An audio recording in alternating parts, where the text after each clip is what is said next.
জয়গুরু। গুরুই ভবসাগরের কাণ্ডারি। স্বামী বিবেকানন্দ একটি কাহিনীর অবতারণা করলেন। কোনো এক রাজা ঘোষণা করলেন যে তার রাজ্যে যে ব্যক্তি সংসার ত্যাগ করে সন্ন্যাসী হয়েছে সে বড়, নাকি যে ব্যক্তি বিবাহ করে গৃহস্থ জীবন যাপন করছে সে বড়, এটা তাদের প্রমাণ করে দেখাতে হবে। অবশেষে এক যুবক সন্ন্যাসী আসেন। রাজা তাকেও একই প্রশ্ন করেন। তিনি বলেন, মহারাজ, প্রত্যেকে নিজের নিজের ক্ষেত্রে বড়। রাজা প্রমাণ চাইলেন।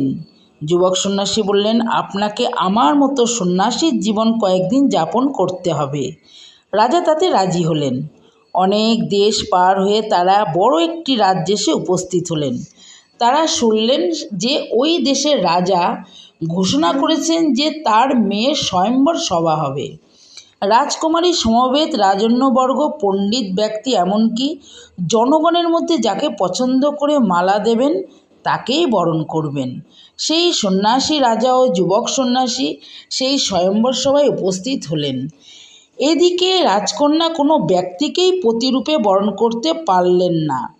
এমন সময় সেই রাজকন্যার সিংহাসন নিয়ে বরকন্দাজরা যুবক সন্ন্যাসীর সামনে এসে দাঁড়ালেন। রাজকন্যা সেই সৌম্যকান্তি সন্ন্যাসী রূপে মুগ্ধ হলেন। তিনি সেই যুবক সন্ন্যাসীর গলায় মালা পরিয়ে দিলেন। যুবক সন্ন্যাসী মালা ধরে ছুঁড়ে ফেলে বললেন, এ কি হচ্ছে? আমি একজন সন্ন্যাসী, আমার আবার বিয়ে কি? রাজকন্যার পিতা আবার সন্ন্যাসীর গলায় সেই মালাটি পরালেন। যুবক সন্ন্যাসী এবারও মালা ছুঁড়ে ফেলে দিয়ে সভাস্থল ত্যাগ করলেন। এদিকে সেই রাজকন্যা সেই সন্ন্যাসীর পিছু নিলেন। তিনি বললেন, হয় আমি ওকেই বিয়ে করব, না হয় মরব। সেই সন্ন্যাসী নগর পেরিয়ে অরণ্যে প্রবেশ করলেন। সেই দেশের রাজা এবং সেই সন্ন্যাসী রাজা রাজকুমারীর সঙ্গ নিলেন। সন্ধে হয়ে এসেছিল, তাই বনের পথ তারা ঠিক করতে পারলেন না। তারা একটি বড় গাছের তলায় আশ্রয় নিলেন।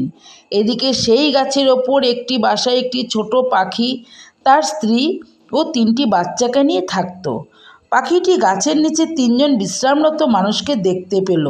তখন শীতকাল, তাই অতিথিদের জন্য ছোট পাখিটি উড়ে গিয়ে গ্রাম থেকে এক টুকরো জ্বলন্ত কাঠ নিয়ে এলো।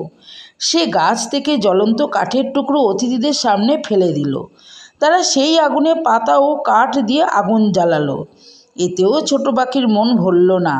সে স্ত্রীকে বলল, এই ক্ষুধার্ত অতিথিদের কিছু খেতে দেওয়া আমাদের কর্তব্য। এই বলে ছোট পাখি গাছের ওপর থেকে জ্বলন্ত আগুনে ঝাঁপ দিল।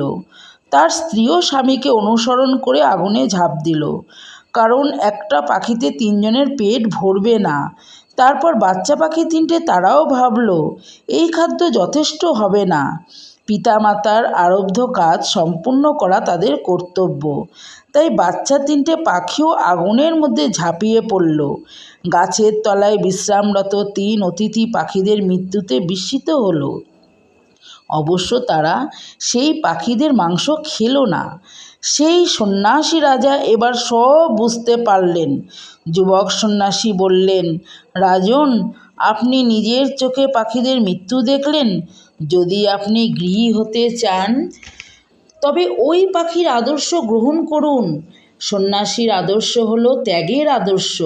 তাই ওই যুবক সন্ন্যাসী অর্থ, বিত্ত, রাজ্য, সম্পদ ও সুন্দরী নারীকে প্রত্যাখ্যান করল। তাই প্রত্যেকেই নিজের নিজের ক্ষেত্রে মহান, কিন্তু একজনের যা কর্তব্য